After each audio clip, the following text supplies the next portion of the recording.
On l'a dit, il y a quelques inconnus. La composition de la charnière, puisque pour le coup, Luis Enrique, sauf Presnel Kimpembe, il a tout son effectif au complet. L'absence d'Achraf Hakimi qui sera suspendu pour le match aller. On va commencer par là.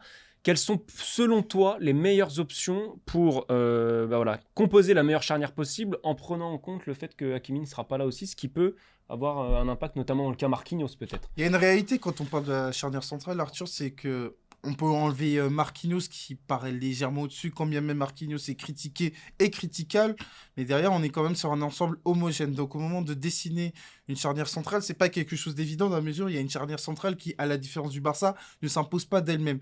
Donc il y a aussi l'identité du latéral droit qui peut avoir une influence à partir du moment où Hakimi est suspendu, à partir du moment où Mukele, bon, même s'il avait moins de protagonisme, est soumis à un protocole de commotion.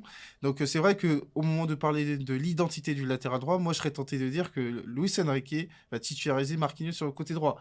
Ce qui redistribue encore les cartes Ouais. au sujet de la charnière centrale. Donc moi je pense qu'il partira sur Danilo Beraldo et Marquinhos sur le côté droit.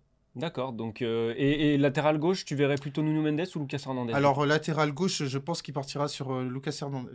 Ok. Je pense qu'il partira sur Lucas Hernandez à partir du moment où c'est l'option qui a été longtemps privilégiée. Et Nuno Mendes, qui revient de blessure, faut pas oublier que pendant 9 mois, il a été absent. Il a connu des pépins physiques en sélection avec le Portugal. Donc moi, je pense que par rapport à l'idée d'être compétitif de la première jusqu'à la 90e minute, bon, même si Nuno Mendes peut rentrer comme il l'avait fait par exemple Mhm. face à Montpellier, bon, les gens diront que ce n'était que Montpellier. Moi, je pense que Nuno Mendes peut être davantage vu comme un joker. Et un joker qui peut être très important parce que Nuno Mendes a une capacité justement à changer le rythme des rencontres. Et puis c'est vrai que la fiabilité défensive de Lucas Hernandez pour le duel possiblement à venir avec Lamine Yamal peut être intéressante. Si on monte un cran, même de 2 crans dans le terrain, on va s'intéresser aussi à l'attaque du Paris Saint-Germain. Il y a 2 hommes qui sont à peu près sûrs de commencer, c'est Kylian Mbappé et Ousmane Dembélé.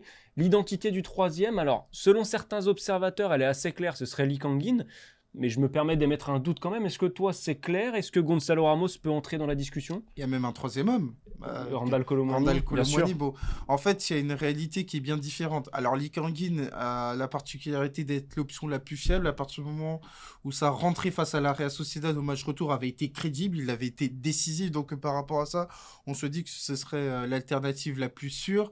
Gonzalo Ramos, c'est davantage par rapport à son poste spécifique, son poste d'avant-centre. On parle d'un joueur, d'un attaquant qui est en confiance, mais encore une fois, c'est dans une configuration bien établie à partir du moment où tu as un Paris qui domine les adversaires.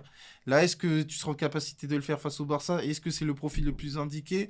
Là-dessus, je suis pas persuadé.